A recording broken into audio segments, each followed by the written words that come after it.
சுதேசி நாவாய் சங்கம் எப்போது உருவாக்கப்பட்டதுன்னு பார்த்தீங்கன்னா 1906 சரிங்களா. அதாவது சுதேசி இயக்கம் தொடங்கினாங்க இல்லையா வங்க பிரிவினையில், அதன் ஒரு பகுதி தான் நம்ம தமிழகத்தில் உருவாக்குனது தான் சுதேசி நாவாய் சங்கம் சரிங்களா. தமிழகத்தில் உருவாக்குனது தான் அந்த சுதேசி நாவாய் சங்கம். இது யார் உருவாக்குனாங்க அப்படின்னு பார்த்தீங்கன்னா வ.உ. சிதம்பரனார் சரிங்களா. அந்த அமைப்பு உருவாக்குனவர் யார்? வ.உ. சிதம்பரனார். எப்போதுன்னு பார்த்தீங்கன்னா 1906 அக்டோபர் 16. இது ஒரு முக்கியமான கொஸ்டின், நிறைய தடவை கேட்டிருக்காங்க. அதே சமயம் எவ்வளோ முதலீடு, எத்தனை லட்சம் முதலீடில் ஓப்பன் பண்ணாங்கன்னு பார்த்தீங்கன்னா 10 லட்சம் முதலீடு. இது இந்த கொஸ்டின் இருக்குல்ல, 10 லட்சம் முதலீடு கடந்த வருடம் 2024 குரு 4 எக்ஸாம் கொஷின் சரிங்களா. எத்தனை லட்சம் முதலீடில் சுதேசி நாவாய் சங்கம் உருவாக்கப்பட்டதுன்னு கேட்பாங்க. 10 லட்சம் முதலீடில் 2 கப்பலை வாங்குறாரு. என்னென்ன கப்பல் பேர் பார்த்தீங்கன்னா SS லாவோ மற்றும் SS காளியா சரிங்களா. 2 கப்பல் பேர் என்னது?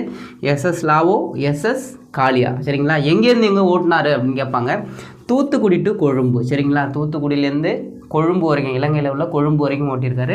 இது எதுக்காக இந்த சுதேசி நாவாய் சங்கத்தை மெயினாக உருவாக்குனாரு அப்படின்னு பார்த்தீங்கன்னா, ஆங்கிலேயர்களோட கடல் வழி வணிகத்தை குறைக்க ஏற்படுத்தப்பட்டது. அதாவது ஆங்கிலேயரை நம்பி இருக்கக்கூடாது, நம்ம தமிழ்நாட்டில் நம்ம இந்தியாவிலையும் ஒரு கப்பலை வாங்கணும், நம்ம கப்பலில் போகணும் நம்ம இந்தியர்கள்லாம் அப்படிங்கிற பேரில் தான் என்ன பண்ணுறாரு அவர் இந்த சுதேசி நாவாய் சங்கத்தை உருவாக்குறாரு. அதனால தான் இந்த வ.உ. சிதம்பரனார் வந்து என்னென்ன அழைக்கிறாருன்னா கப்பல் ஓட்டிய தமிழன், சொல்லுங்கள், கப்பல் ஓட்டிய தமிழன் என்றும் அப்புறம் செக்கிழுத்த செம்மல் என்றும் அழைக்கப்படுகிறார். செக்கிழுத்த செம்மல் என்றும் அழைக்கப்படுகிறார்.